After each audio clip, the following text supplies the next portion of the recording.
Hello and welcome to the Run Testers. My name's Nick and this is our first run review of the New Balance Fuelcell SuperComp Elite V3.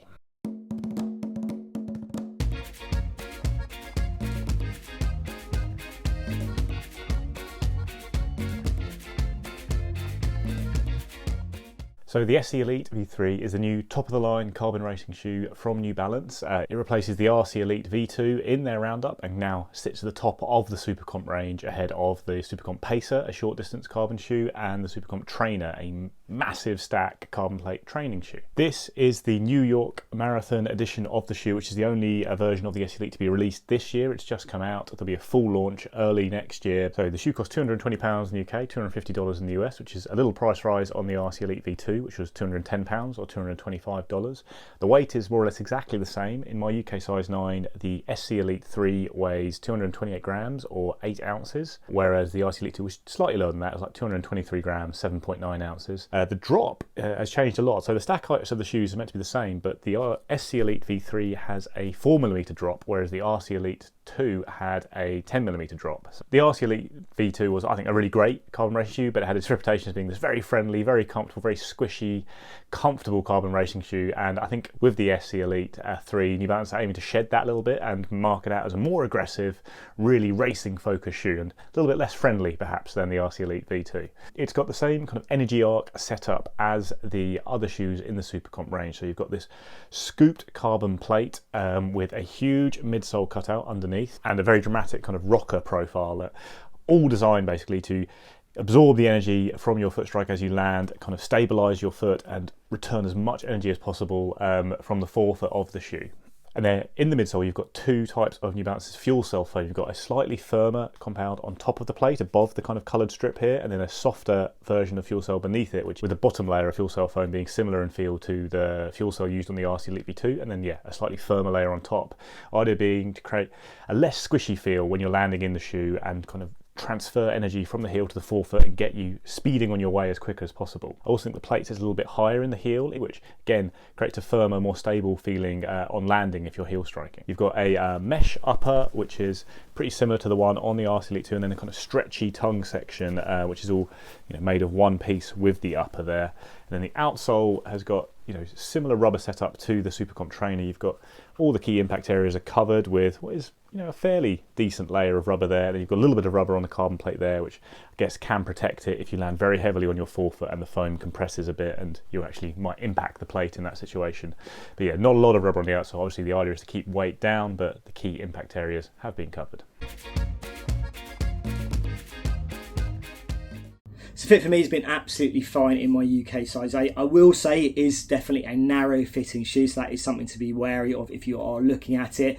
But other than that, I think you get an ample amount of space up front in the toe box, the kind of space you'd want in a kind of a marathon racing shoe, I would say. I think you get a nice good hold in the midfoot, at least I did in my couple of runs with it.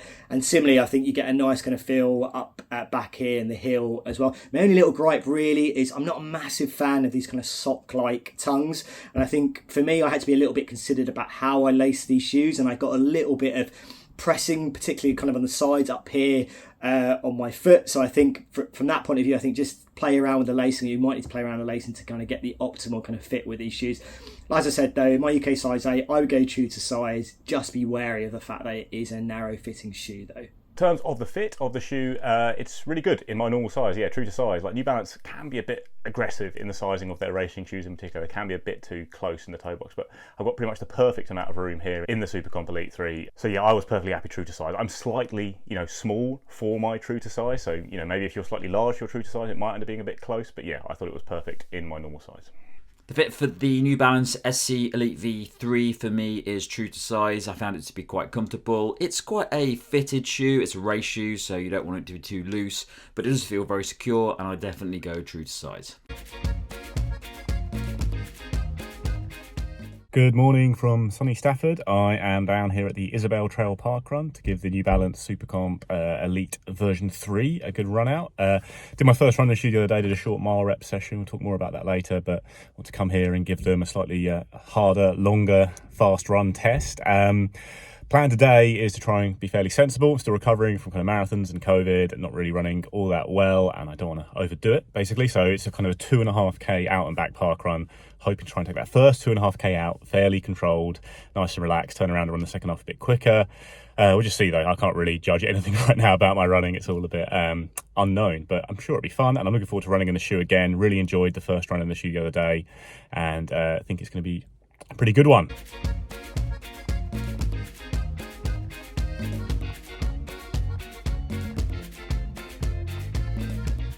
All done. I think I ran something like 17 odd for third place today.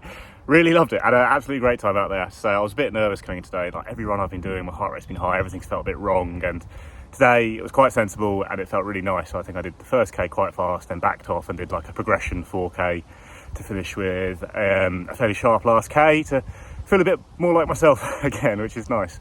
And the shoes were great. They're really good. I think they're very cruisy, very controlled when you want them to be. So probably a lot of the race I was running around my marathon pace from like, a month ago. Not that I could do that now.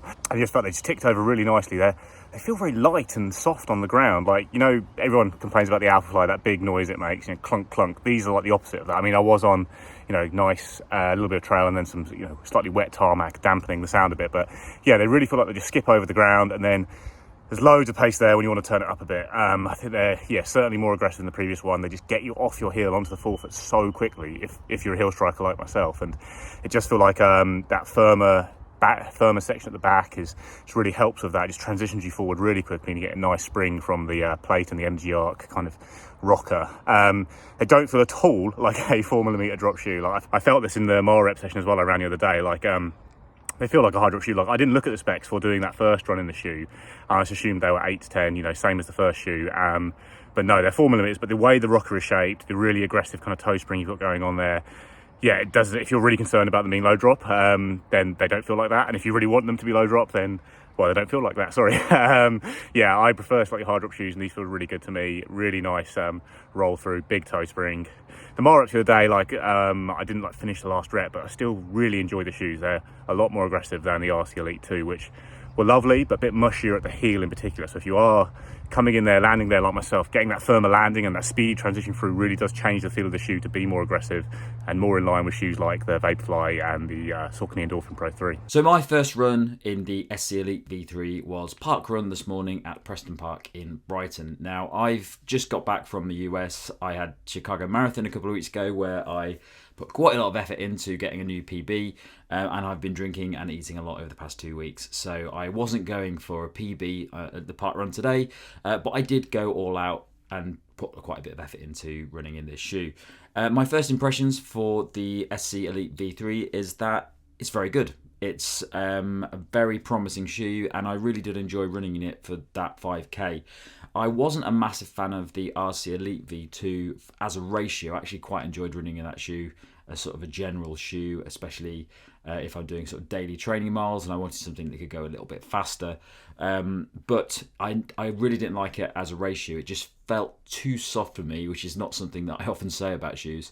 But when it comes to racing, it felt like I was losing energy return from it because it sort of sucked in the impact quite a lot, and it sort of deadened the run for me quite a bit. I've used it in a few races now, the RC Elite V2, including London Landmarks, and it just didn't feel like it was as fast or propulsive and as good as fast a race shoe as some of the other shoes that I wear, like the Vaporfly or the A693 Sky or the Saucony Endorphin Pro 3.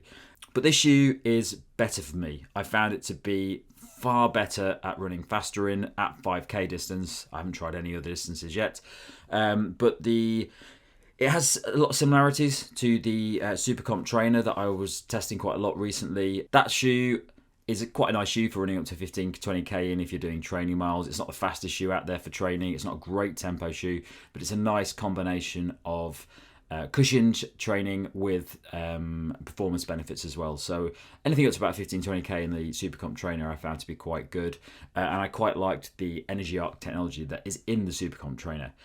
That energy arc technology is also in this shoe, and it is really good in this shoe. It feels very propulsive in combination with the Fuelcell midsole foam that you get in there, and it just feels very fast. It's relatively light shoe to wear, and over that 5k distance, I really felt like I could pick up the pace. It sort of propels you forward a bit. It's a little bit like the Vaporfly in that way, and it just feels very conducive to running fast just from the get-go. Over the course of that 5k, I didn't feel like it lost any of that energy. I didn't think it lost any of that pop. I felt like I could continue to run at a pretty fast pace for me, which is today was around 3:49 minute kilometers, although that's not my fastest pace for a 5k. I would like to try this out when I've had a couple more weeks off from Chicago Marathon to see how I can go at a faster pace. But yeah, ultimately that first run, I really enjoyed this. I think this is a very nice entry into New Balance's carbon plate shoe line, and also a really exciting modification to what they've done so far. I think this is probably the most promising carbon plate shoe, racing shoe that New Balance have released. So I'm really looking forward to doing a lot more miles in it, and yeah, I enjoyed that first run at Parkrun. So I've done a couple of runs in this shoe. Now the first was a kind of 5k treadmill run at 8 minute or just below 8 minute mile pace, and then I did a 10k run, and that was kind of 7:40 minute mile pace, so a little bit quicker. My quickest run post Chicago. I will also pretty much from the off, you are in a racing shoe. Now I haven't run in the previous version, so this is my first experience of a Fuelcell Elites. I have run in the SuperComp Racer, so I've got a sense of some of the new kind of technologies and what New Balance is doing with its new range here. But yeah, this is a shoe built for speed. It reminds me of the Dolphin Speed 2 and the Speed 3 in the sense that there's similar elements in terms of what you get from the midsole foam and that kind of speed roll kind of geometry and design. It's really quickly getting you up on your toes or quickly onto your toes in that running motion, and encouraging you to run quick. And when I wanted to ease off, it didn't really feel like it wanted to ease off. It's definitely more stable when you are kind of trying to ease off or slow up, but ultimately it wants you to run quick, maintain that speed. That's where it felt best for me in that kind of second kind of longer run. The Fuelcell midsole feels great to me. I mean, it felt good in the previous shoes that I've run in from New Balance. It's bouncy, enjoyable. It's maybe not aggressive in terms of that bounce that you get in something like the Metaspeed Sky Plus, which I've run a lot in, and the Metaspeed Sky, but it still feels very good. The kind of feel that you want when you are racing. So from that point of view, it felt very, very good on that kind of 10k run. From an outsole point of view, pretty much sticking to dry pavements. There's a few kind of wet bunch of leaves that I kind of ran through, but there was no slipping around. The grip felt pretty good for me. There is kind of some exposed foam there, so whether you're going to get strong durability out of it is up for debate, but it felt good for me in terms of that kind of initial run in terms of the grip. So yeah, a kind of positive first couple of runs. Definitely that kind of longer 10k run, I felt like I was getting what this shoe is designed for in terms of where it wants to deliver and what it wants to deliver. And yeah, all very positive for me on that first run. So I did really like the RC Elite 2, and I thought it was a little bit underrated as a speed shoe because it felt so squishy and friendly underfoot. But at the same time, I do think that the SC Elite 3 is an improvement on that shoe. It retains like some of the comfort and friendliness of it with that big stack of Fuelcell foam, but it's a lot more aggressive and it feels a lot faster, especially if you're looking at shorter races in particular. Like the RC Elite 2 was a great marathon racing option, I think, but wouldn't have been top of the list for 5Ks. I think it's really interesting what they've achieved actually with the same stack height and a very similar weight to change the feel of the shoe so much. Got that firmer feeling at the heel, a lot more aggressive, very fast transition, and then a nimbler, kind of lighter, poppier feel around the forefoot, which really does change the feel of the shoe to be more akin to things like the Vaporfly 2 and the Saucony Endorphin Pro 3, which are probably, I think, the top races out there, maybe the Asics Metaspeed Sky as well. So I think this is going to be a nice versatile racing option that can handle everything from 5k up to the marathon. I think it will suit a lot of people. It will feel faster to a lot of people, which is very important, obviously. And yeah, I'm really looking forward to testing it some more. So we'll do a load more testing, get some longer hard runs in it, and we'll come back to you with our full review. But early signs are that this is a very good shoe indeed from New Balance. So initial thoughts on the New Balance Fuelcell SC Elite V3. I think I remember that correctly. Now I can only really compare this to the kind of top tier Carbon shoes that I've run in, those would be the Asics Meta Speed Sky Plus and the Saucony Endorphin Pro 3. Those are the ones I've had most running and racing time with. Now, in terms of how this compares to those shoes, I would say with the Meta Speed Sky Plus, I would probably think that the upper feels a little bit nicer for me, a little bit lighter as well. I think the midsole foam, the kind of rocking kind of feeling you get in that shoe feels a little bit more aggressive at kind of speed in comparison. Again, I've only run a couple of runs in this now, but that's kind of the initial feeling I'm getting. I think you're getting a bit more durability to the outsole probably here in comparison to that Meta Speed Sky Plus as well. But I would say this is a little bit more stable than that shoe if I'm, based on what I'm kind of seeing so far. In terms of the Endorphin Pro 3, definitely more in terms of the cushioning you're getting there. I think a little bit more stability in terms of that.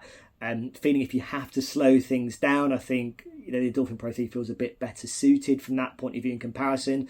But that's a shoe I think you can run nice and quick in. And again, it feels you can run deceptively quick in it without really feeling it. And that's how I felt with this shoe in that kind of first run.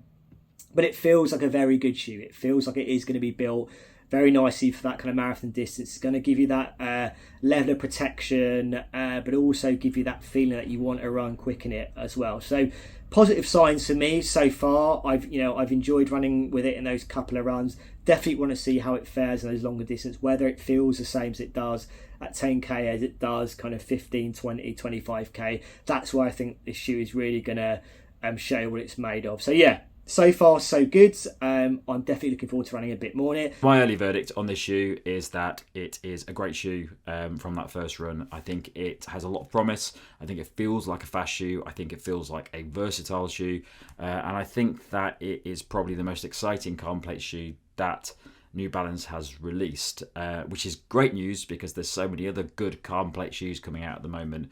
And I've just recently done all of my PBs apart from 10k in the Saucony Endorphin Pro 3, and it's nice to see New Balance releasing a shoe that looks like it might be able to compete with some of those newer carbon plate shoes that are coming out at the moment. So I'm very much looking forward to testing this over different distances and using it in a few races over the coming weeks.